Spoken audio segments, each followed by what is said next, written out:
ಭಾಗವತ ಸಾರೋದ್ಧಾರ 136ನೇ ಶ್ಲೋಕದ ಮುಂದುವರಿದ ಭಾಗ. ಒಮ್ಮೆ ಶ್ಲೋಕ ಹೇಳ್ತೀನಿ. ಅಹಂ ಪುರಾತೀತ ಭವೆ ಭವಂ ಮುನೆ ದಾಸ್ಯಾಸ್ತು ಕಸ್ಯಾಶ್ಚನ ವೇದವಾದಿನಾಂ ನಿರೂಪಿತೋ ಬಾಲಕ ಏವ ಯೋಗಿನಾಂ ಶುಶ್ರೂಷಣೆ ಪ್ರಾವೃಷಿ ನಿರ್ವಿವಿಕ್ಷತಾಂ. ನಾರದರು ತಮ್ಮ ಜನ್ಮ ವೃತ್ತಾಂತವನ್ನ ತಿಳಿಸಿಕೊಟ್ರು. ಅದಕ್ಕೆ ಸಂವಾದಿಯಾಗಿ ತಮ್ಮ ಪೂರ್ವ ಜನ್ಮದ ಕತೆ ಅದೆಲ್ಲವನ್ನು ಕೂಡ ಇಲ್ಲಿ ತೋರಿಸಿಕೊಡ್ತಾ ಇದ್ದಾರೆ. ಅಹಂ ಪುರ ಅಭವಂ ಕಶ್ಚಿತ್ ಗಂಧರ್ವ ಉಪಬರಹಣ. ತಾವ್ಯಾರು ಅಂತ ತಮ್ಮ ಪರಿಚಯವನ್ನ ಮಾಡಿಕೊಡ್ತಾ ಇದ್ದಾರೆ. ಅಹಂ ನಾನು, ಪುರ ಹಿಂದೆ, ಕಶ್ಚಿತ್ ಉಪಬರ್ಹಣ ಅಂದ್ರೆ ಉಪಬರ್ಹಣ ಅಂತ ಹೆಸರು. ಉಪಬರ್ಹಣ ಗಂಧರ್ವ ಅಭವಂ, ನಾನು ಹಿಂದೆ ಉಪಬರ್ಹಣ ಎಂಬ ಒಬ್ಬ ಗಂಧರ್ವ ಆಗಿದ್ದೆ. ನಾಮ್ನ ಅಂದ್ರೆ ಹೆಸರಿನಿಂದ, ಉಪಬರ್ಹಣ ನಾಮ್ನ. ಅತೀತೆ ಮಹಾಕಲ್ಪೆ, ಹಿಂದಿನ ಮಹಾಕಲ್ಪ ಬ್ರಹ್ಮಕಲ್ಪದಲ್ಲಿ, ಹಿಂದಿನ ಬ್ರಹ್ಮಕಲ್ಪದಲ್ಲಿ ಗಂಧರ್ವಾಣಾಂ ಸುಸಮ್ಮತಃ, ಗಂಧರ್ವನಿಗೆ ಅತ್ಯಂತ ಸಮ್ಮತನಾದ ವ್ಯಕ್ತಿಯಾಗಿದ್ದೆ. ಅಂದ್ರೆ ನಾನೇನು ಒಳ್ಳೆ ಉತ್ತಮ ಗಂಧರ್ವ, ಒಳ್ಳೆ ನೈಪುಣ್ಯವನ್ನು ಸಂಪಾದನೆ ಮಾಡಿರತಕ್ಕ ಗಂಧರ್ವ ವಿದ್ಯೆ, ಹಾಡುವುದರಲ್ಲಿ ಒಳ್ಳೆ ನೈಪುಣ್ಯವನ್ನೇ ನಾನು ಸಂಪಾದನೆ ಮಾಡಿದ್ದೆ. ಅದಕ್ಕೆ ಹೇಳಿದ್ದು ಸುಸಮ್ಮತ ಅಂದ್ರೆ ಹಾಗೆ ಉತ್ತಮ ನೈಪುಣ್ಯವನ್ನು ಸಂಪಾದನೆ ಮಾಡಿದ್ದು ನಾನಾಗಿದ್ದೆ. ರೂಪ ಪೇಶಲ ಮಾಧುರ್ಯ ಸೌಗಂಧ್ಯ ಪ್ರಿಯದರ್ಶನ ಅಂದ್ರೆ ರೂಪ, ನನ್ನ ಉತ್ತಮವಾಗಿರ್ತಕ್ಕಂಥ ಸೌಂದರ್ಯ ಇತ್ತು ನನ್ನಲ್ಲಿ. ಪೇಶಲ ಅಂತ ಹೇಳಿದ್ರೆ ಸುಕುಮಾರತೆ ಅಂತ ಹೇಳ್ತಾರೆ. ಅಂದ್ರೆ ಒಂದು ಯೌವನದ ಸುಕುಮಾರತೆ ಇದೆ, ಅದಕ್ಕೆ ಪೇಶಲ ಅಂತ ಕರೆಯುವಂಥದ್ದು.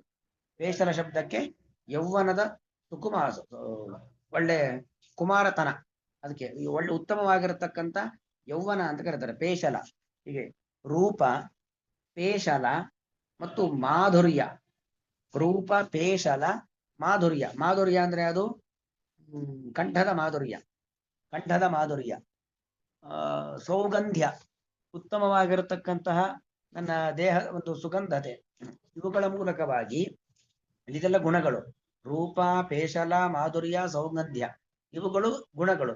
ಈ ಗುಣಗಳಿಂದಾಗಿ ನಾನೇನಾಗಿದ್ದೇನೆ, ಪ್ರಿಯದರ್ಶನ. ನನ್ನ ನೋಡ್ಲಿಕ್ಕೆ ಎಲ್ಲರೂ ಕೂಡ ಏನ್ ಮಾಡ್ತಾ ಇದ್ರು, ಇಷ್ಟಪಡ್ತಾ ಇದ್ರು. ಸರ್ವರಿಗೂ ನಾನು ಎಲ್ಲರೂ ನನ್ನ ನೋಡ್ಲಿಕ್ಕೆ ಇಷ್ಟಪಡ್ತಾ ಇದ್ರು. ಪ್ರಿಯದರ್ಶನ.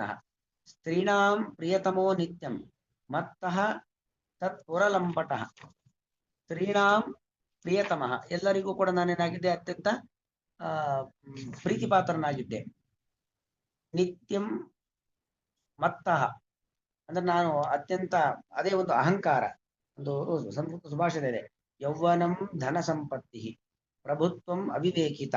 ಅಂದ್ರೆ ಯೌವನ, ಧನ ಸಂಪತ್ತಿ ಅಂದ್ರೆ ಒಟ್ಟು ಬೇಕಷ್ಟು ದುಡ್ಡು, ಅದರ ಜೊತೆಗೆ ಯಾವುದಕ್ಕೋ ಒಂದಕ್ಕೆ ಪ್ರಭುತ್ವ ಅಂದ್ರೆ ಯಾವುದಕ್ಕೋ ಒಂದು ಲೀಡರ್ಶಿಪ್, ಇದೆಲ್ಲ ಇದ್ರ ಜೊತೆಗೆ ಅವಿವೇಕಿತನೂ ಇತ್ತು ಅಂತ ಆದ್ರೆ ಮಾಡಬಾರದು ಕೆಲಸ ಮಾಡೋದು ಅಂತ ಅರ್ಥ.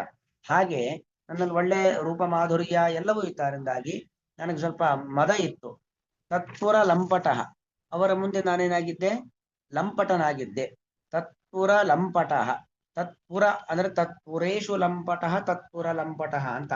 ಪುರ ಅಂದ್ರೆ ದೇಹ ಅಂತ ಅರ್ಥ. ಪುರ ಶಬ್ದಕ್ಕೆ ದೇಹ ಅಂದ್ರೆ ಸ್ತ್ರೀಯರ ದೇಹದ ವಿಚಾರದಲ್ಲಿ ನಾನೇನಾಗಿದ್ದೆ, ಲಂಪಟನಾಗಿದ್ದೆ. ಅಂದ್ರೆ ಅಂಗಾಂಗಗಳ ಆಲಿಂಗನ ಇತ್ಯಾದಿಗಳ ಪರಸ್ತ್ರೀ ವ್ಯಾಮೋಹಾದಿಗಳನ್ನು ಹೊಂದಿದ್ದೆ. ತತ್ಪುರ ಲಂಪಟ. ಹೀಗಿರ್ಬೇಕಾದ್ರೆ ಒಮ್ಮೆ ಏನಾಯ್ತು, ನಮ್ಮ ಕಾರ್ಯವೇ ಹಾಡನ್ನು ಹೇಳುವಂಥದ್ದು, ಇದೆಲ್ಲ ಮಾಡುವಂಥದ್ದು.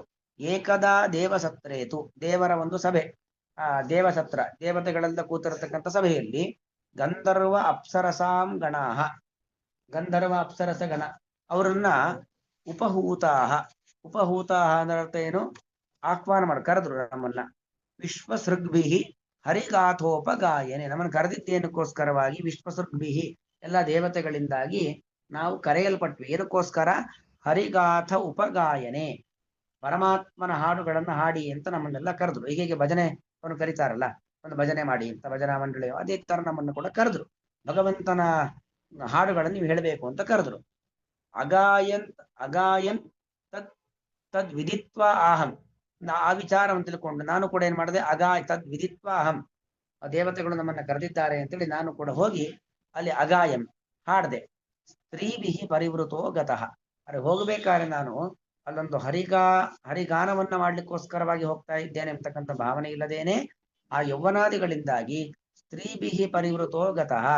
ನಾನು ದೈಹಿಕವಾದ ಕಾಮನೆಗಳನ್ನ ಇಟ್ಕೊಂಡೇ ಹೋದೆ ನಾನಲ್ಲಿ. ಜ್ಞಾತ್ವಾ ವಿಶ್ವ ಸೃಜ ತನ್ಮೆ ಹೇಲನಂ ಶೇಷ ಹೇಲನಂ ಶೇಪುರಂಜಸ. ವಿಶ್ವಸೃಜ ವಿಶ್ವಸೃಜ ಅಂದ್ರೆ ಜಗತ್ತನ್ನ ಸೃಷ್ಟಿ ಮಾಡತಕ್ಕಂಥ ಬ್ರಹ್ಮದೇವರು ಮೊದಲಾಗಿರ್ತಕ್ಕಂಥ ದೇವತೆಗಳು ಅವರೆಲ್ಲ ನನಗೇನ್ ಮಾಡಿದ್ರು,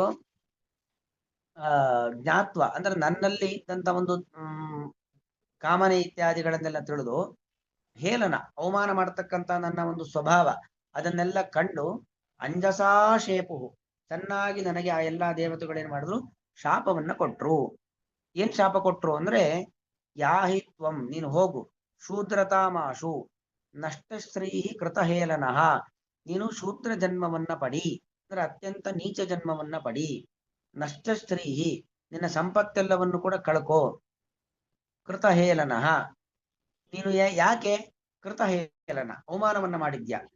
ಭಗವಂತನ ನಾಮ ಸಂಕೀರ್ತನೆಯನ್ನ ಮಾಡುವಂತ ಕರೆದ್ರೆ ಕೆಟ್ಟ ಭಾವನೆಯನ್ನು ಇಟ್ಟುಕೊಂಡು ನೀನು ಇಲ್ಲಿ ಬಂದು ಹಾಡಿದ್ಯಾರಿಂದಾಗಿ ನೀನು ಆ ಹೇಳನ ಮಾಡಿ ಅವಮಾನವನ್ನ ಮಾಡಿದ್ರಿಂದಾಗಿ ನೀನು ನೀಚ ಜನ್ಮವನ್ನ ಪಡಿ.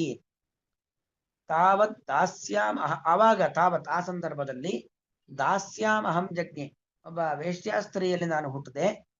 ತತ್ರಾಪಿ ಆದ್ರೆ ಅಲ್ಲಿ ಹುಟ್ಟಿದಾಗ ಏನೋ ಒಂದು ಒಮ್ಮೆ ತಪ್ಪು ಮಾಡಿದೆ, ಅದೇ ತಪ್ಪು ಮಾಡಬಾರದು ಅಂತ ನನಗೆ ನೆನಪಿತ್ತು. ಅದಕ್ಕೋಸ್ಕರವಾಗಿ ತತ್ರಾಪಿ ಆ ದಾಸಿ ಮಗನಾಗಿದ್ದರೂ ಕೂಡ, ವಸ್ತುತ ದಾಸಿ ಮಗನಾಗಿದ್ದವನು ಅರೆ ವೇಶ್ಯಾಸ್ತ್ರೀಯ ಮಗನಾಗಿರ್ತಕ್ಕಂಥವನು ಒಳ್ಳೆ ಕೆಲಸದಲ್ಲಿ ರಥನಾಗಬೇಕು ಅಂತೇನಿಲ್ಲ.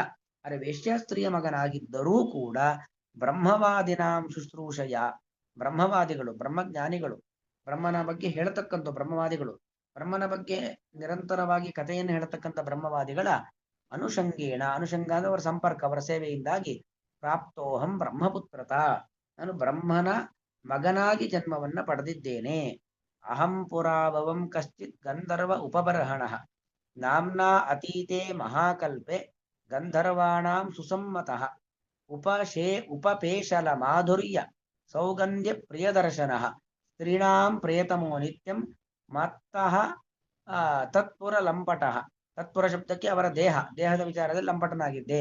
ಏಕದಾ ದೇವಸತ್ರೇತು ಗಂಧರ್ವಾಪ್ಸರಸಾಂ ಗಣಾಃ ಉಪಹೂತ ವಿಶ್ವಸೃಕ್ತಿ ಹರಿಗಾಥೋಪಗಾಯನೆ ಅಗಾಯನ್ ತದ್ವಿದಿತ್ವಾಹಂ ಸ್ತ್ರೀಭಿಃ ಪರಿವೃತೋ ಗತಃ ಜ್ಞಾತ್ವಾ ವಿಶ್ವಸೃಜಸ್ತನ್ಮೇ ಹೇಲನಂ ಶೇಪುರಂಜಸ ಯಾಹಿತ್ವಂ ಶೂದ್ರತಾಮಾಶು ನಷ್ಟಶ್ರೀಃ ಕೃತಹೇಲನಃ ಯಾವತ್ ದಾಸ್ಯಾಮಹಂ ಜಜ್ಞೆ ತತ್ರಾಪಿ ಬ್ರಹ್ಮವಾದಿನಾಂ ಶುಶ್ರೂಷಯ ಅನುಷಂಗೇಣ ಪ್ರಾಪ್ತೋಹಂ ಬ್ರಹ್ಮಪುತ್ರತ. ಹೀಗೆ ನಾರದರು ತಮ್ಮ ವೃತ್ತಾಂತವನ್ನ ಹೇಳುವ ಮೂಲಕವಾಗಿ ಮಹನ್ ನಿಂದೆ, ಮಹಾತ್ಮರನ್ನ ನಿಂದನೆ ಮಾಡಿದ್ರಿಂದ, ಯಾಕೆ ದೇವತೆಗಳನ್ನ ನಿಂದನೆ ಮಾಡಿತ್ತು ಅಲ್ವಾ. ದೇವತೆಗಳ ಸಭೆಯಲ್ಲಿ ಸರಿಯಾದ ಕ್ರಮದಲ್ಲಿ ನಡ್ಕೊಂಡಿಲ್ಲ ಅಂದ್ರೆ ಅದೇ ಒಂದು ಮಹನ್ ನಿಂದನೆ. ಯಾವ ರೀತಿಯಲ್ಲಿ ಇರಬೇಕು ಆ ರೀತಿಯಲ್ಲಿ ಇರದೆ ಹೋದ್ರೆ ಅದು ಒಂದು ಮಹಾತ್ಮರ ನಿಂದನೆ. ಮಹಾತ್ಮರ ನಿಂದನೆಯಿಂದ ನನಗೆ ಅನರ್ಥ ಪ್ರಾಪ್ತವಾಯಿತು, ದಾಸೀಪುತ್ರನಾಗಿ ಜನಿಸಬೇಕಾದಂತ ಒಂದು ಅನರ್ಥ ಬಂತು. ಅದೇ ಮಹಾತ್ಮರ ಸೇವೆಯನ್ನ ಮಾಡಿದ್ರಿಂದಾಗಿ ನನಗೆ ಎಂತ ಒಂದು ಉತ್ತಮ ಜನ್ಮ ಬಂತು, ಬ್ರಹ್ಮಪುತ್ರತ್ವ, ಚತುರ್ಮುಖ ಬ್ರಹ್ಮದೇವರ ಮಗನಾಗಿ ಹುಟ್ಟತಕ್ಕಂಥ ಸೌಭಾಗ್ಯ ನನಗೆ ಪ್ರಾಪ್ತವಾಯಿತು. ಹೀಗೆ ಮಹಾತ್ಮರನ್ನ ನಿಂದನೆ ಮಾಡುವುದರಿಂದಾಗಿ ನಮಗೆ ಅನರ್ಥ, ಅದೇ ಮಹಾತ್ಮರ ಸೇವೆಯನ್ನ ಮಾಡುವುದರಿಂದಾಗಿ ನಮಗೆ ಉತ್ತಮವಾಗಿರ್ತಕ್ಕಂಥದ್ದು ಪ್ರಾಪ್ತವಾಗುತ್ತದೆ. ಉತ್ತಮ ಜನ್ಮ, ಉತ್ತಮವಾದ ಅನುಗ್ರಹ ಎಲ್ಲವೂ ಪ್ರಾಪ್ತವಾಗುತ್ತೆ. ಹಾಗಾಗಿ ನಮಗೇನೋ ಒಂದು ಒಳ್ಳೇದಾಗ್ತಾ ಇದೆ ಅಂತ ಹೇಳಿದ್ರೆ ನಾವು ಮಹಾತ್ಮರ ಸೇವೆಯನ್ನ ಮಾಡಿದ್ದೇವೆ, ಮಹಾತ್ಮರಿಗೆ ಗೌರವ ಕೊಟ್ಟಿದ್ದೇವೆ ಅಂತ ಅರ್ಥ. ಅದೇ ನಮಗೇನೋ ಕೆಟ್ಟದ್ದೇ ಮೇಲಿಂದ ಮೇಲೆ ಏನೋ ಒಂದು ಅನರ್ಥಗಳೇ ಆಗ್ತಾ ಇದೆ ಅಂತ ಹೇಳಿದ್ರೆ ಯಾವುದಾದ್ರೂ ರೀತಿಯಲ್ಲಿ ನಾವು ಮಹಾತ್ಮರಿಗೆ ನಿಂದನೆಯನ್ನ ಮಾಡಿದ್ದೇವೆ, ಅವಮಾನವನ್ನ ಮಾಡಿದ್ದೇವೆ, ಅವರನ್ನು ತಿರಸ್ಕಾರದಿಂದ ಕಟ್ಟಿದ್ದೇವೆ, ಅಥವಾ ಅವರಿಗೇನೋ ಅಪಚಾರವನ್ನ ಮಾಡಿದ್ದೇವೆ ಅನ್ನೋದನ್ನು ನಾವು ಅರ್ಥಕೊಳ್ಬೇಕು ಅಂತ ಈ ನಾರದರ ಒಂದು ಈ ಮಾತಿನ ಹಿಂದೆ ಇರತಕ್ಕಂಥ ಅಭಿಪ್ರಾಯ. ಶ್ಲೋಕ ಇನ್ನೊಮ್ಮೆ ಓದ್ತೀನಿ. ಅಹಂ ಪುರಾತೀತ ಭವೇ ಭವಂ ಮುನೆ ದಾಸ್ಯಾಸ್ತು ಕಸ್ಯಾಶ್ಚನ ವೇದವಾದಿನಾಂ ನಿರೂಪಿತೋ ಬಾಲಕ ಏವ ಯೋಗಿನಾಂ ಶುಶ್ರೂಷಣೆ ಪ್ರಾವೃಷಿ ನಿರ್ವಿವಿಕ್ಷತಾಂ.